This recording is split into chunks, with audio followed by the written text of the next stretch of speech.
अहिल्या द्रौपदी तारा कुंती मंदोदरी था पंचगम नाश्विने नित्यम सर्वपाप विनाशनम।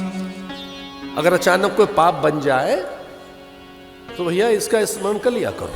अहिल्या का, मंदोदरी का, द्रौपदी का, कुंती का, इन सब ने पर पुरुषों को छुआ है इन्होंने।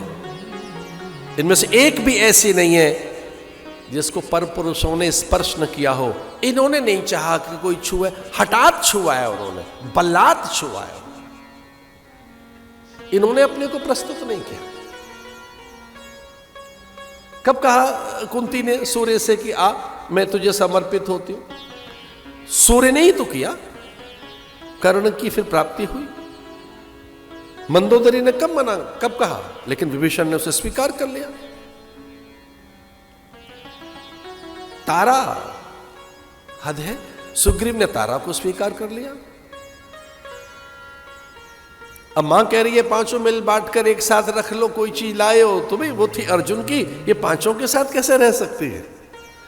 लेकिन उसने कहा मेरी मां कुछ कह रही है और कुंती के मुंह से कोई ऐसा अपवचन निकल ही नहीं सकता।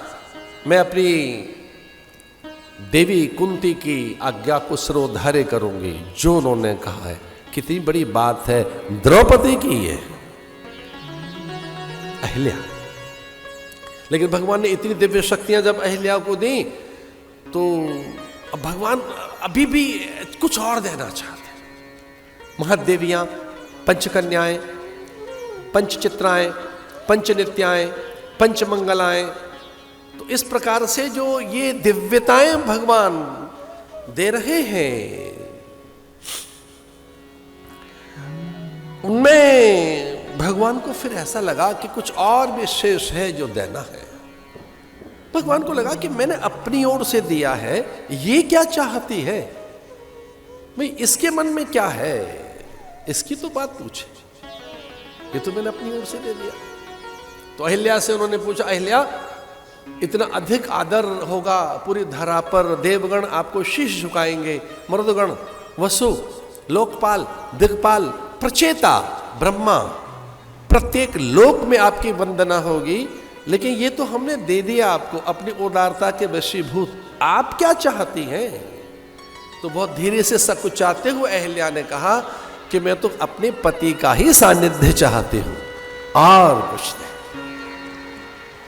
तो संभव हो सके तो मुझे मेरे पति तक पहुंचा दो, और हां वो मुझे स्वीकार कर ले,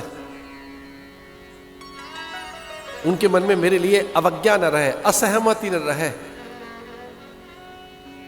वो हृदय से मुझे अपने मुझे स्वीकार कर ले। राम ने कहा इतना अधिक जिसने त्रास दिया वो फिर उसे चाहती है? उसने कहा नहीं, वो ऐसा है ही नहीं मेरा पति। वो अधिक अनुराग में, स्त्री के प्रति एक अनुराग होता है पुरुष को, वो अनुराग उसका स्वामित्व में, प्रभुत्व में, वर्चस्व में, स्थापत्य में बदल जाता है। फिर वो अपनी जागीर समझने लगता है उसको, प्रभुत्व।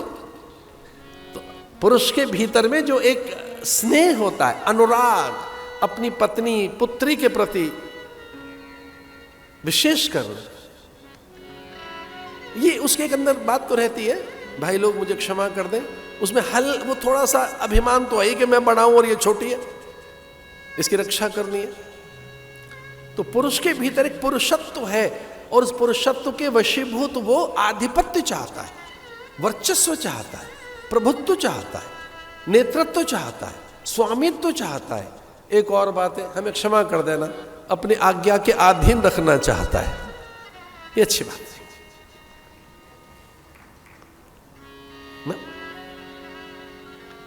स्वाभाविक उसमें एक प्रवृत्ति है कि मैं बड़ा हूं। अब ये तो कभी बाद में बात करेंगे कि गृह स्वामिनी कौन है, घर स्वामी कौन है ग्रह का, भाई गृह लक्ष्मी कौन है। तो भगवान राम ने कहा कि इतना त्रास देने पर भी तू गौतम को चाहती क्यों है? तो बोले मेरा पति मुझ में अत्यंत अनुरक्त है, अनुरागी है मेरा, और वो अन्य स्त्री की कल्पना नहीं कर सकता। तो मेरे स्त्रैण और पावित्र की रक्षा के लिए मेरे प्रति उसमें जो एक वर्चस्व का भाव है स्वामित्व का, उसके वशीभूत उसे क्रोध आ गया। और मैं नहीं चाहती कि मेरे पति के क्रोध के कारण उनका परलोक बिगड़ जाए। मुझे वो देखेंगे, क्रोध शांत हो जाएगा उनका। गए पति लोक आनंद भई, गए पति लोक आनंद रे, गए पति लोक ऐ भांति सिधारे गौतम नारी, बारे बारे हरि जो अति बल भावा सोई बल पावा, गए पति लोक आनंद भरे, अरसद करतार न सावन प्रगट भई, अस प्रभु दीन बंधु हरि, कारण रही दया, तुलसीदास सटते छाड़ कपट जग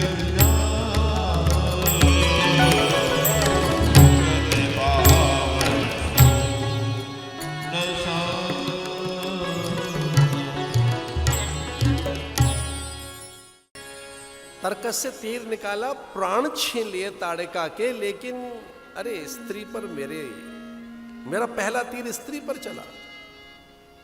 अरे दीन है बेचारी, ये तो परिचारिका है, दासी है, किंकरी है, दूती है, ये स्वयं रावण तो है नहीं। हाँ, उससे भी अधिक बलशालिनी तो है। भगवान को दया आई, करुणा आई। उन्होंने कहा जो मुझे मुक्ति अपनी मां को देनी है, जिस कैवल्य की, जिस साकेत की अधिकारिणी मेरी मां है, उतना अधिक प्रेम उमड़ गया राम के अंदर और ताड़िका को वो मुक्ति दे दी राम ने। ताड़िका को दीन जान तेहि निज पद दीना, पद दीना, निज पद, पद, बड़ा पद मिल गया, बड़ी प्रतिष्ठा मिल गई। ये उनका स्वभाव।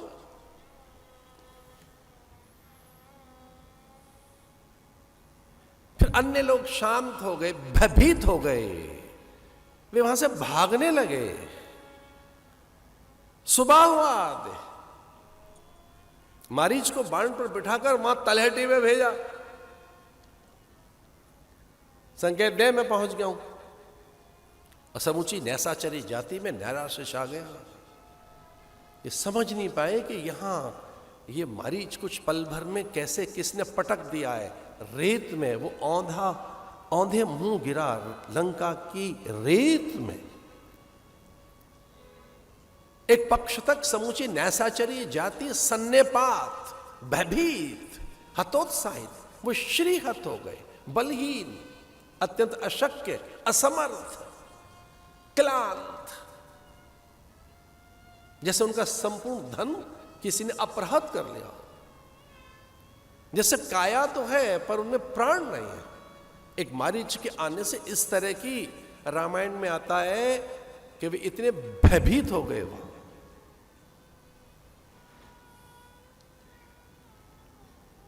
राम को कोप करना नहीं आता, राम ने कोप किया भी नहीं है, पर तीर तो निकाला है ना।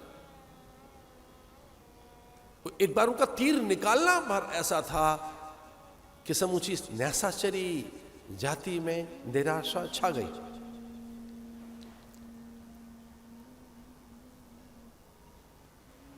और दूसरे ही पल गुरुदेव ने संपूर्ण अस्त्र शस्त्र राम को सौंप दिए। वे अलौकिक मंत्र से चलने वाले, संकल्प से चलने वाले, निष्कंटक हो गया सिद्धाश्रम। एक इसका अर्थ और भी है, आपके घर में व्यथा हो, दुविधा हो, दैन्य हो, दारिद्र हो, कष्ट हो, शारीरिक पीड़ा हो, किसी प्रकार का क्लेश हो, राम को घर में ले आओ, घर ठीक हो जाएगा। अब राम आएंगे कैसे घर में?